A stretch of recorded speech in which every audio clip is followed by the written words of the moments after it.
Alright, so I was not expecting the hero campaign to win, like, outright. I was prepared to be pleasantly surprised, but,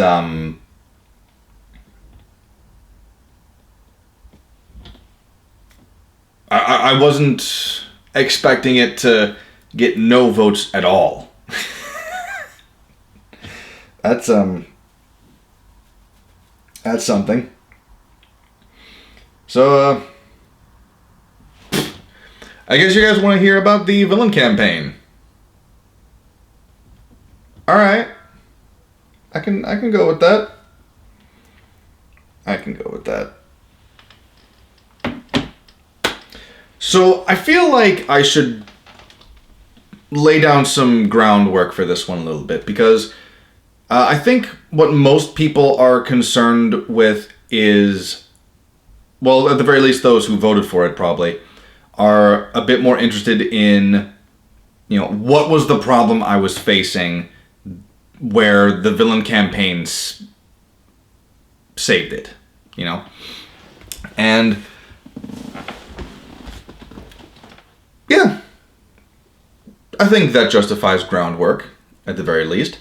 So, without further ado, it is the villain campaign, or more specifically, how I used the introduction of a villain campaign to solve a problem that my party was having at the time. I don't think it would be necessary right now, as in, like, if the problem happened now, but, or at the very least, I don't think it would have worked if I had it right now, but at the time the problem happened, I had about 6 or 7 players at the time. So I'll let you think about what the problem was as I allow myself a quick intake of liquid coronavirus.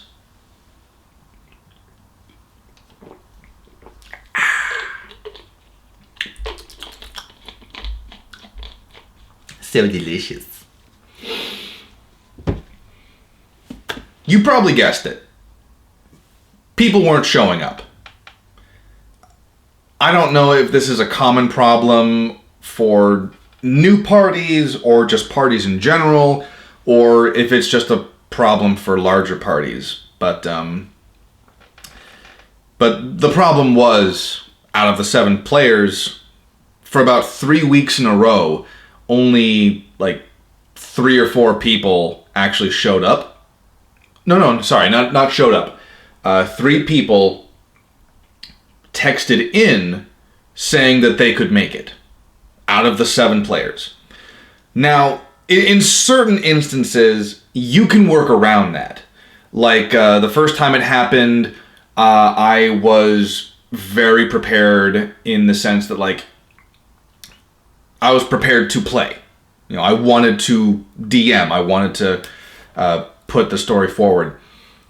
But I couldn't because they had just finished a dungeon, and this was supposed to be the instance where, you know, a lot of story happened and the party would be set on this big, an actual big adventure. But I couldn't do that with only 3 people. Just 3 people out of 7? No, that wouldn't work. So the first time it happened where there was only 3 players, I actually had the idea to use a dream sequence to where none of the party members at the time actually knew what was going on. But I just put them into like an apocalyptic what-if future, as in this is what would happen if this unknown villain happens to claim victory. You know what I mean? So, they didn't suspect a thing until they all got one shot by a death knight.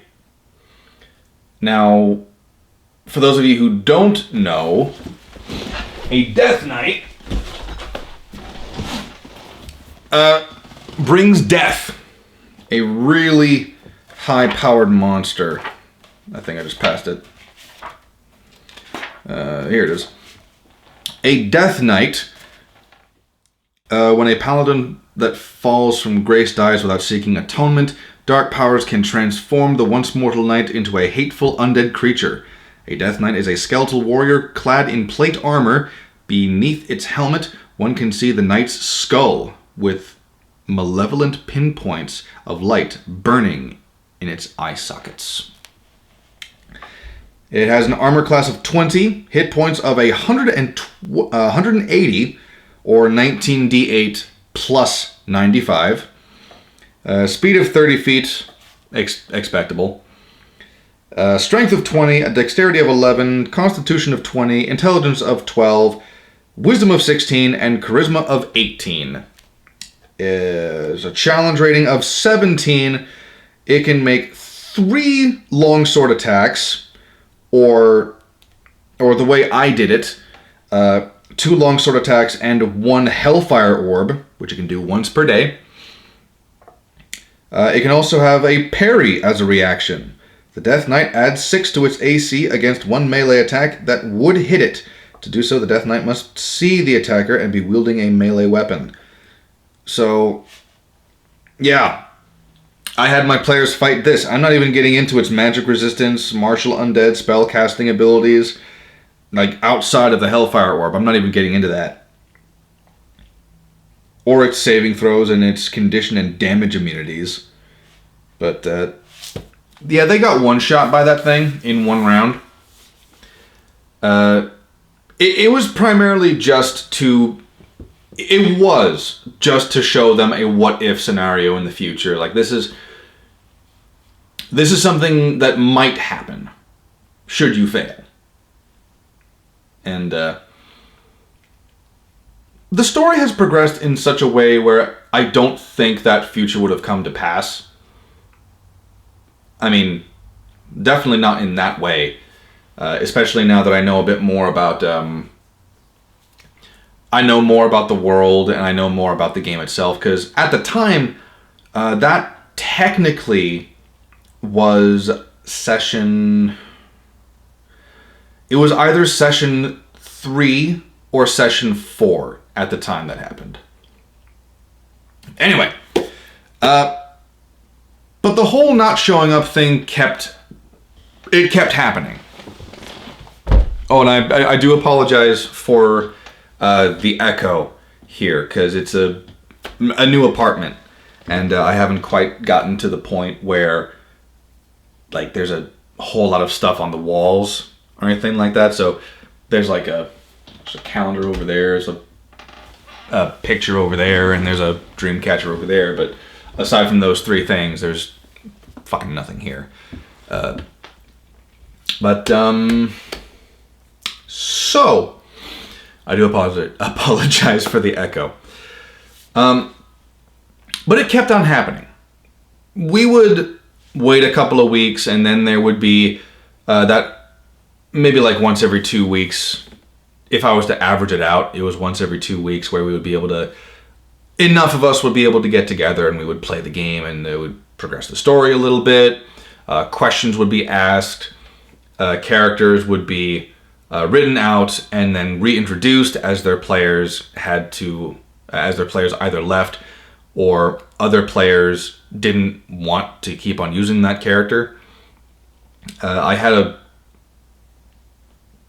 This is just on the side. I had this rule with my players, and I still utilize it now for new players for reasons that will become apparent in a second. At the time, I had that rule where you have until you reach level 3 to change characters. I'm not going to let you change your character's like race and class, but still have the same backstory. Because at that point, it's, it's just kind of like, what the fuck? But if you want to, I can allow you to remake a character. Like, you can ditch the current character and you can make a new one. You have until level 3. Once you hit level 3, you're stuck with that character until it dies. 2 of my players took me up on this one because One didn't know enough about the game before he created his character, and he built a character very suboptimally. Now, for me, I was totally fine with that because his character was one of the more interesting of the party at the time. He was a lawful, evil character who was basically a paid assassin, but no one knew he was an assassin. And I was able to utilize that to deepen the lore of the world. And I can make a whole video on that alone. My players haven't even gotten to that point yet, where the characters know what's up, and I can expand upon that. But basically, these assassins are contracted to kill specific people by having the names of those individuals tattooed somewhere on their body, typically in an area that they can always remind themselves, like on the arm or the leg, or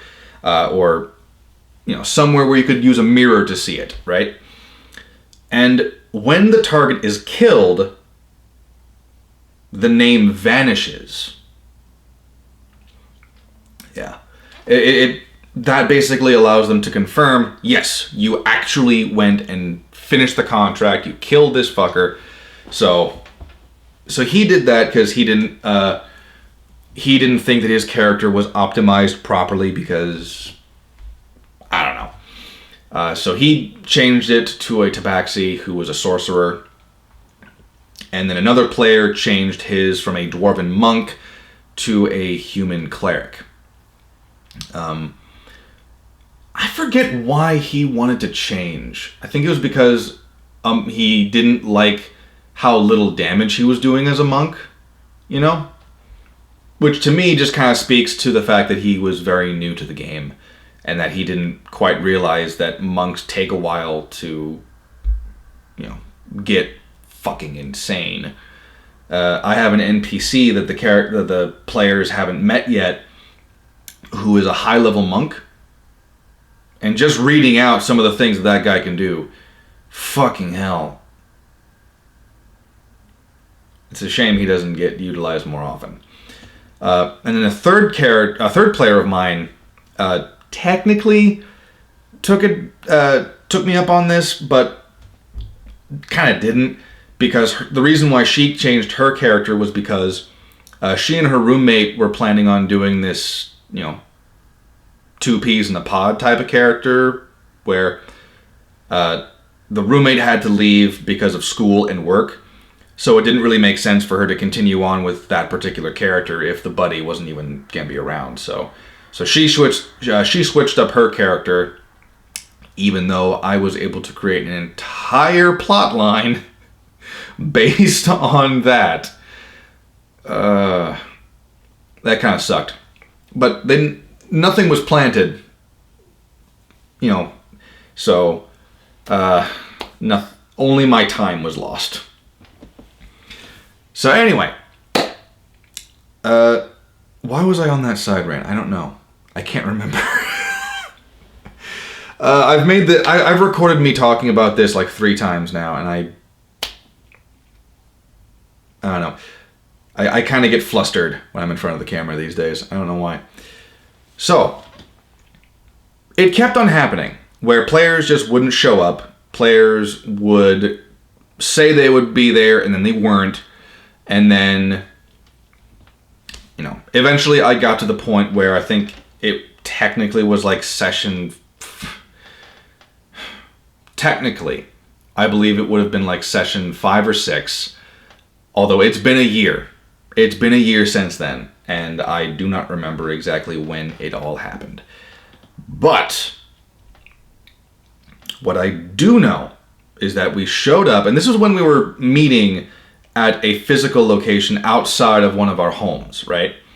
So when enough people said, yes, I can be there, and myself and 2 of my other players physically go to this public place, this game store. We get there, no one shows up for another like 10-20 minutes. So I start texting, and of course, they confirm what I suspected, that they are canceling last minute. So now I'm faced with a problem that 2 of my players are physically here. I'm here.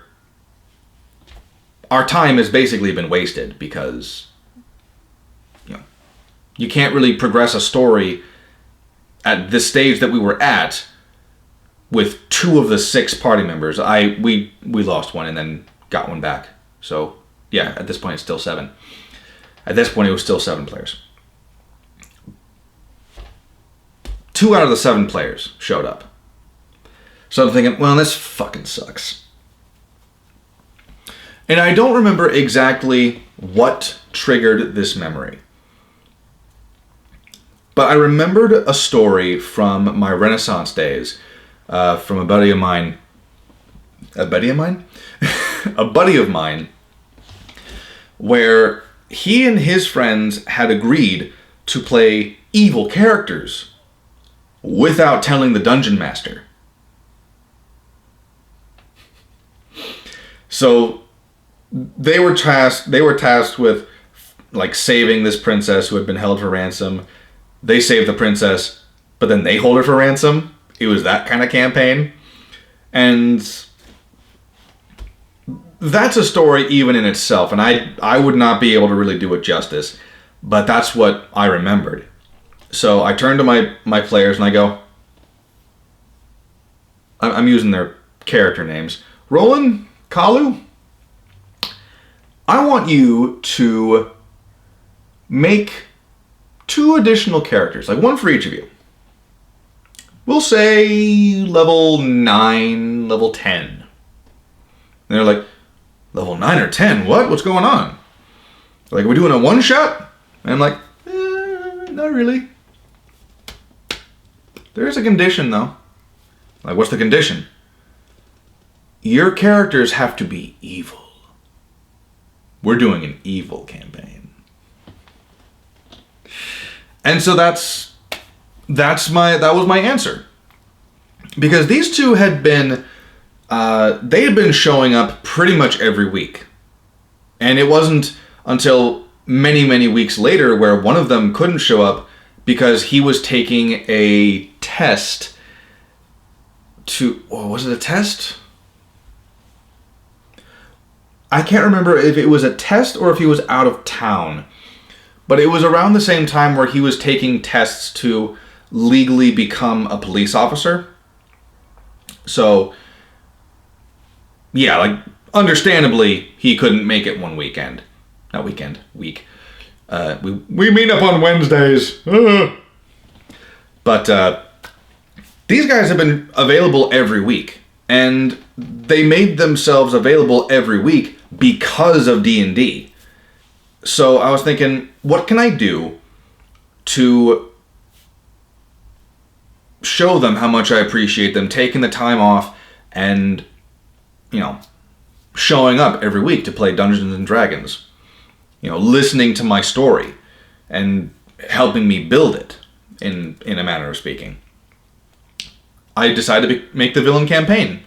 The villain campaign takes place in the same universe, so we use the same world, use the same world map, and it takes place 300 years in the past. I use it to fill out some of the gaps in the world lore. I use it to justify certain family lines or why certain races are in certain places on the world map. It adds some air of mystery because the player characters not only do they get to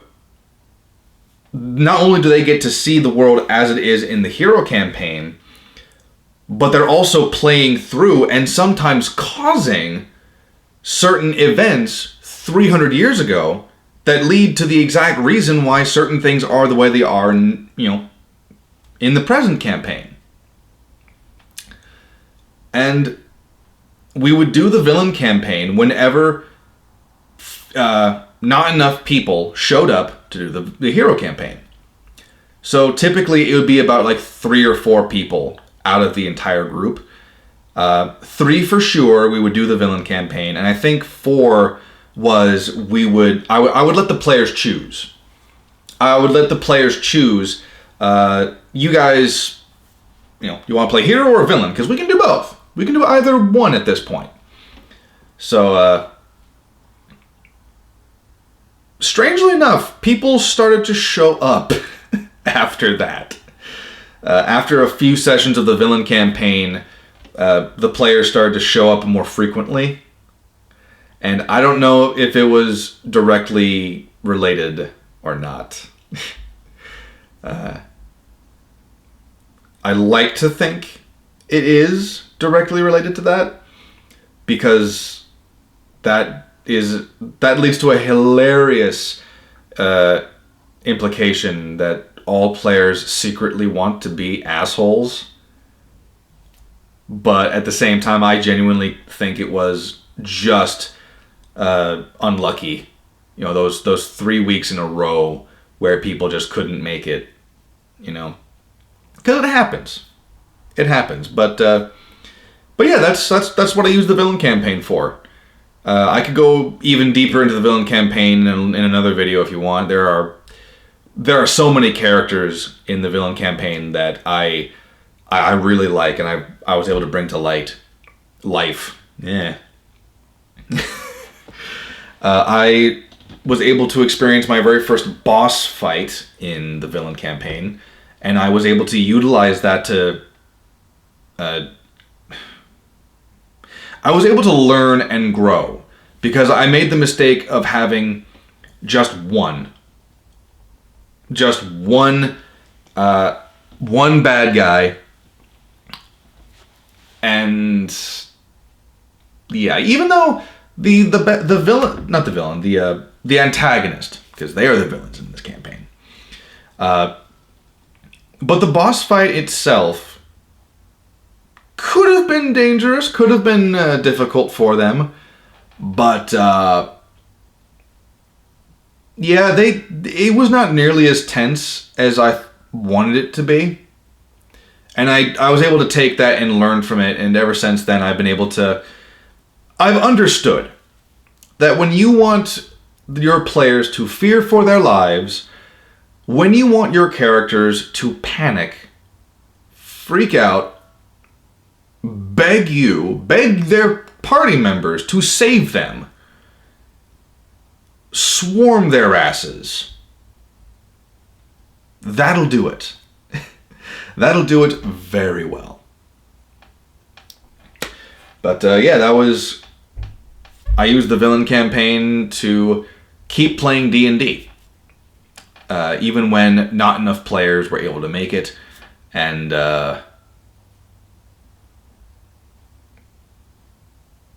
that's about all there is to it. I guess I could go on further about how I use the villain campaign to flesh out the hero campaign's world, or just the world in general, because if you ever saw my world map that I uploaded to Amino, it's a fairly large world map, and I've updated it since then to include more locations and more kind of like middle of the road towns or villages and whatnot. But at the time I drew it, and at the time I started the campaign itself, there was much to be desired for the actual lore and the actual cultures that were sprinkled throughout the map. And I was able to use the villain campaign to kind of put some meat into the bones. Onto the bones. Into the bones? I was thinking sandwich and bone structure at the same time, so into the bones it went. I'm going to use that now. Put some meat into those bones. So I kind of recommend that. I recommend having a villain campaign. If not to break up the standard, if not to break up the status quo, no, shake up the status quo, I should say. Use it to solve some issues that your players might have. Whether it's because they don't show up or can't show up, or if it's because they feel a little like character burnout. Stars forbid your players have character burnouts. You have a secondary campaign to, actually flesh out that side of the conflict a little bit. you might be surprised with how much fun you can have. But until then... Oh, now I'm wishing I had a top hat on me right now. Because Wait. I don't even watch this show.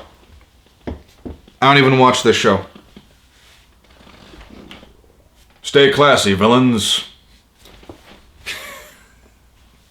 I don't even fucking watch this show.